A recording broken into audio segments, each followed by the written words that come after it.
अमेरिकी राष्ट्रपति Donald Trump चाहते हैं कि क्रूड ऑयल $60 प्रति बैरल बिके, जबकि ओपेक प्लस देश उत्पादन में कटौती कर इसे $80 प्रति बैरल बेचने के मूड में है। इस बीच अमेरिका ने ईरान पर कुछ और प्रतिबंध लगा दिए, जिससे क्रूड की सप्लाई प्रभावित हो सकती है। आखिर क्रूड $60 बिक पाएगा या किस लेवल के आसपास मंडराता रहेगा? क्रूड के हाल पर हम बातचीत करेंगे पृथ्वी फिनमार्ट के कमोडिटी डायरेक्टर मनोज कुमार जैन से। मैं हूं कमल शर्मा। मनोज जी, आपका स्वागत है मोलतोल में। नमस्कार कमल जी। जी नमस्कार। मनोज जी, डोनाल्ड ट्रंप के राष्ट्रपति बनने का क्रूड की कीमतों पर क्या असर हुआ? और यह कमोडिटी अधिकतर समय हम देख रहे हैं कि एक रेंज बाउंड में ट्रेड कर रही है, इस पर आप क्या कहेंगे? कमल जी, जहां तक यूएस प्रेसिडेंट के री इलेक्ट होने के बाद कच्चे तेल की कीमतों का सवाल है, तो हमने देखा है कि उनके आने के बाद कच्चे तेल की कीमतें कूल ऑफ होती हुई नजर आई है। वो लगातार यहाँ पे उत्पादन में बढ़ोतरी के संकेत देते हुए नजर आए हैं, और उनने आते ही जब कहा था कि ड्रिल बेबी ड्रिल, मतलब और ड्रिलिंग जो है उसको बढ़ाया जाए और कच्चे तेल की कीमतों को नीचे लाया जाए। और उसके चलते ही हमने देखा है कि कच्चे तेल की कीमतों में लगातार प्रेशर बनता हुआ नजर आया। उसके बाद वो लगातार सारे देशों के ऊपर टैरिफ लगाने की बात करते हुए नजर आया, और उन्होंने टैरिफ लगाए भी सही, चाहे वो कनाडा हो, मेक्सिको हो या चाइना हो। तो इन सारी चीजों के चलते हमने देखा कि कच्चे तेल की कीमतें अच्छी गिरावट दिखाती हुई नजर आई। लेकिन गिरावट के बाद कीमतें पिछले 2 सप्ताह से एक स्टेबिलिटी जो है इंटरनेशनल मार्केट में दिखा रही है।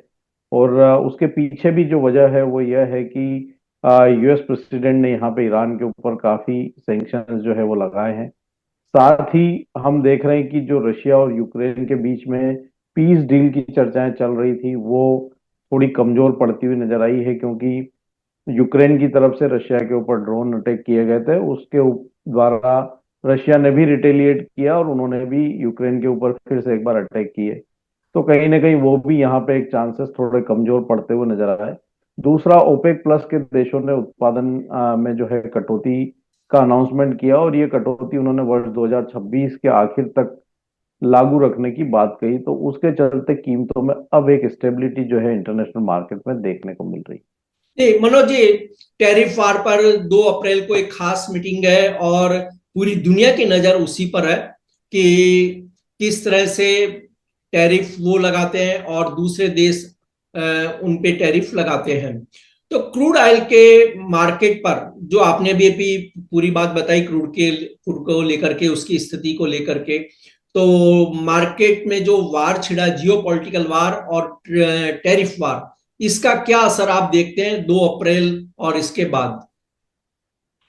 देखिए, जहां तक जियोपॉलिटिकल टेंशन का सवाल है, तो उसके चलते कीमतों में थोड़ा सपोर्ट देखने को मिल रहा है। लेकिन निश्चित रूप से यहाँ पे टैरिफ को लेकर के काफी चिंता दुनिया भर के देशों में है कि जो यूएस प्रेसिडेंट बार बार 2 अप्रैल से रेसिप्रोकल टैरिफ लगाने की बात कर रहे हैं, तो सबकी नजर उनके इस निर्णय के ऊपर है कि वो कितना टैरिफ किस देश के ऊपर लगाने की बात करेंगे। और इसीलिए मार्केट थोड़ा जो है हम कह सकते हैं कि जो फियर यहाँ पे मार्केट में बना हुआ है, और उसी के चलते यहाँ पे इतने फंडामेंटल्स में बदलाव होने के बावजूद कच्चा तेल एक दबाव जो है वो महसूस कर रहा है।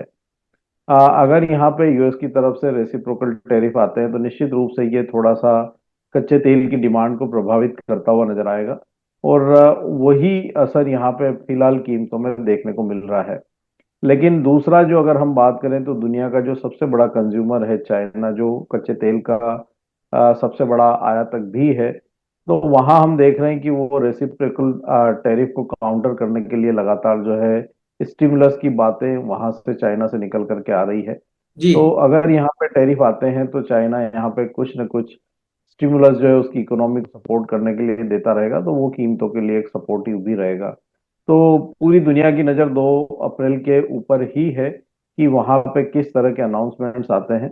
वो एक मार्केट के लिए काफी डायरेक्शनल जो है रहेगा। और उसके बाद जो है कीमतों में एक बड़ी उठापटक जो है आती हुई नजर आएगी।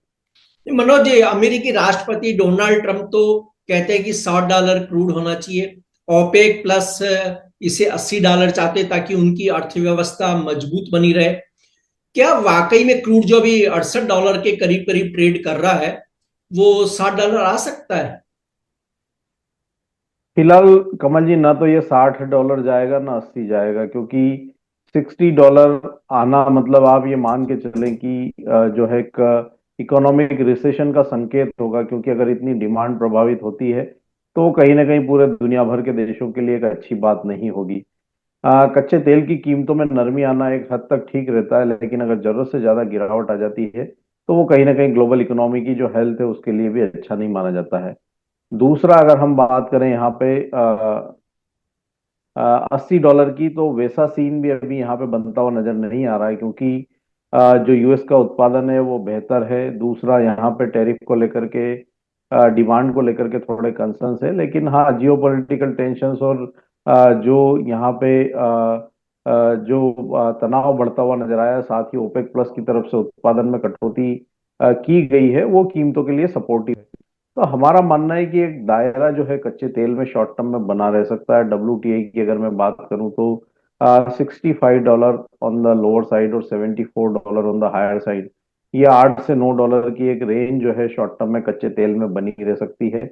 हाँ, अगर यूएस की तरफ से कोई बड़े टैरिफ के अनाउंसमेंट 2 अप्रैल के बाद नहीं आते हैं तो जी। प्रोबेबिलिटी यहाँ पे काफी कुछ $80 की तरफ जो है जाती हुई नजर आएगी, बजाय $60 के। तो अभी एक दायरे का ही ट्रेड मान करके चलें, और निचले स्तरों पर अगर यहाँ पे कीमतें मिले तो बाय ऑन डिप की रणनीति यहाँ पे रखे कच्चे तेल में। वहीं अगर बड़े टैरिफ का अनाउंसमेंट नहीं आता है तो फिर संभावनाएं बढ़ेगी कि हम $75 के स्तर को शॉर्ट टर्म में क्रॉस करते हुए देखेंगे। तो फिलहाल यहाँ पे ऑप्शन के थ्रू ट्रेड लेना ज्यादा बेहतर रहेगा, और दूसरा 2 अप्रैल के निर्णय पे सबको नजर रखकर चलना चाहिए। नहीं, मनोज जी, यहाँ करेंसी का बहुत बड़ा रोल होता है। तो अमेरिकी डॉलर 104 के करीब शायद चल रहा है इस समय। तो डॉलर में आने वाले समय में मूवमेंट कैसे हो सकते हैं, और हम 2 अप्रैल को भी ध्यान में रखेंगे।